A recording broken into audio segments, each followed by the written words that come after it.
उस जेलर को टिकट दे दी बीजेपी ने जिसने राम रहीम को की मदद की। दादरी के अंदर अगर नाराजगी है तो लोकल नुमाइंदों की नालायकी की वजह से नाराजगी है। माननीय दीपेंद्र हुड्डा जी ये कह रहे हैं कि माइनिंग को बंद करवा दूंगा, क्रेशर को बंद करवा दूंगा। मैं क्लिप देख रहा था, कल परसों वो आए थे बारडा के अंदर।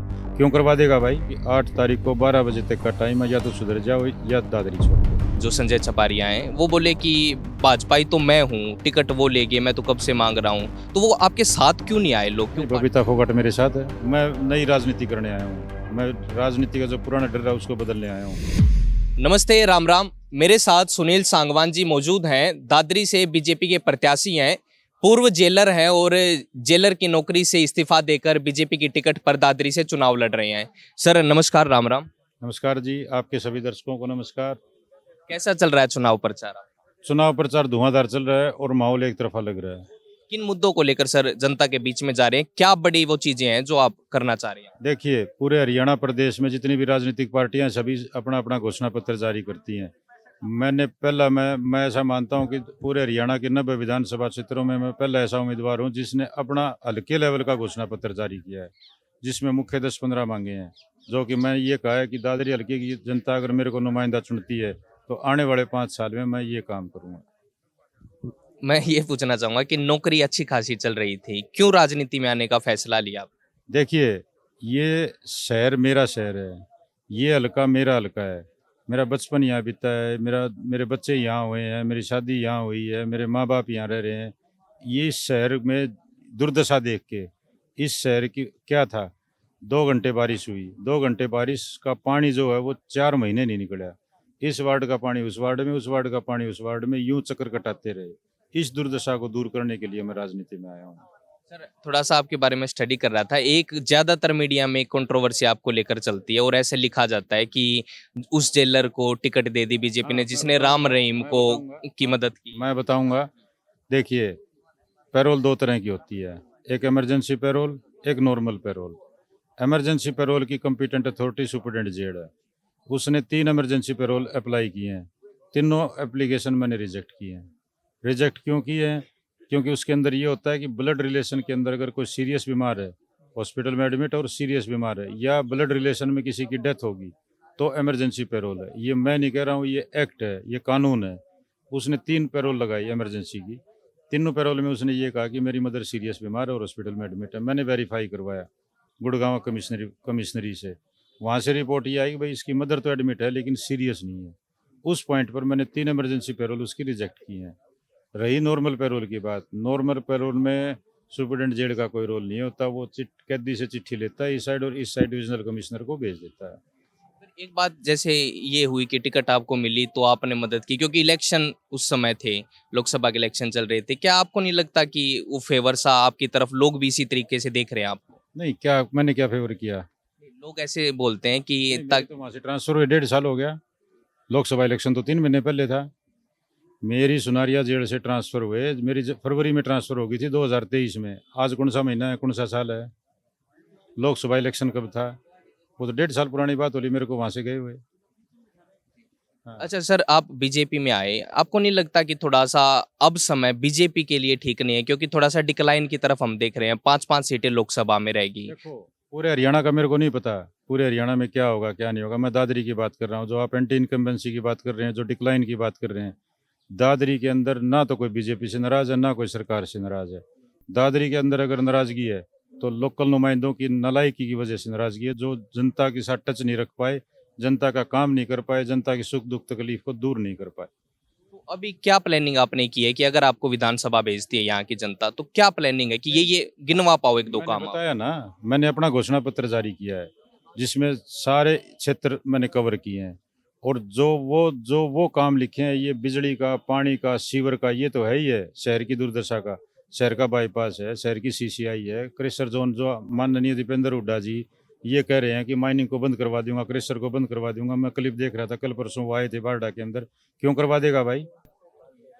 माइनिंग जोन इस शहर की, इस डिस्ट्रिक्ट की रीढ़ की हड्डी है। वो चाहे ग्रामीण इलाका हो, चाहे शहरी इलाका हो, लाखों की संख्या में रोजगार मिल रहा है लोगों को।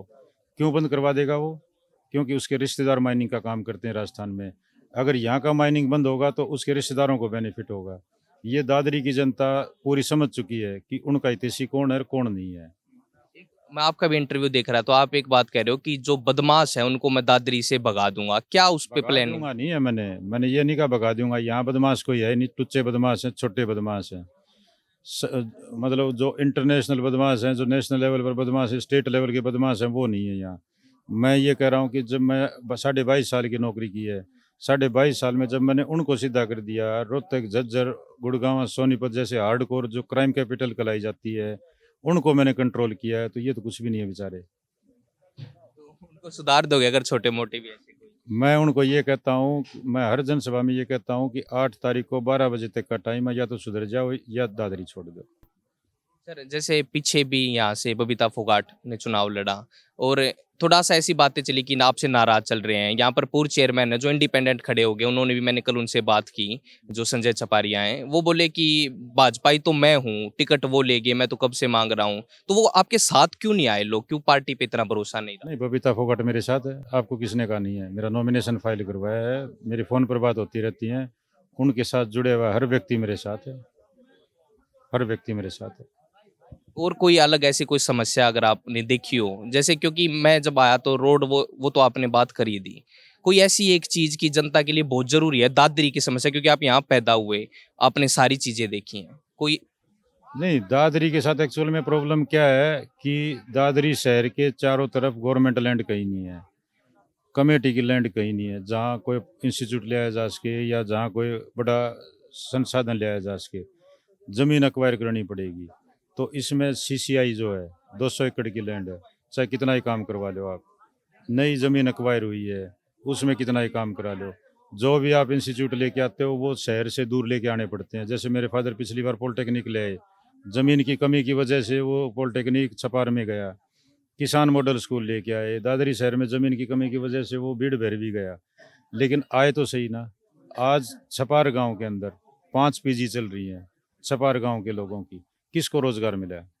आज वहाँ 50 दुकानें खुल गई पॉलिटेक्निक के पास, किसको रोज़गार मिला? हमारे दादरी हल्के के बच्चों को रोज़गार मिला, छपार के गांव के लोगों को रोज़गार मिला।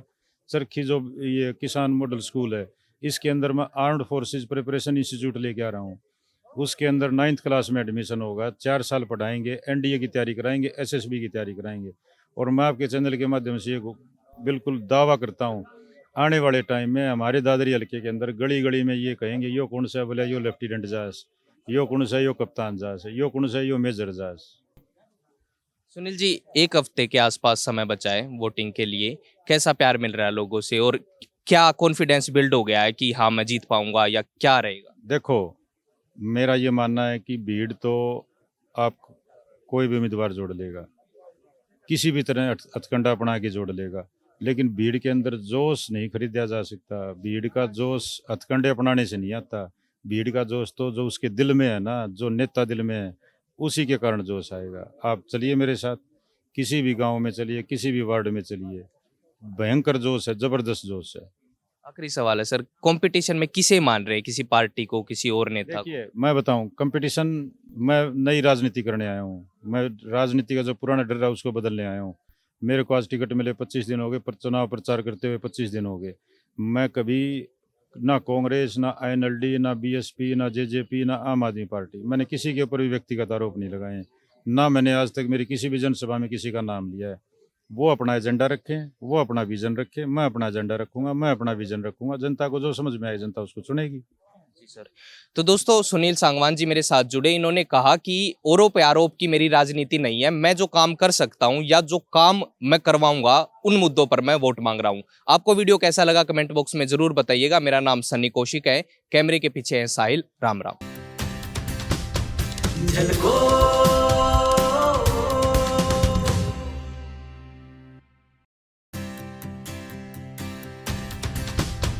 झलको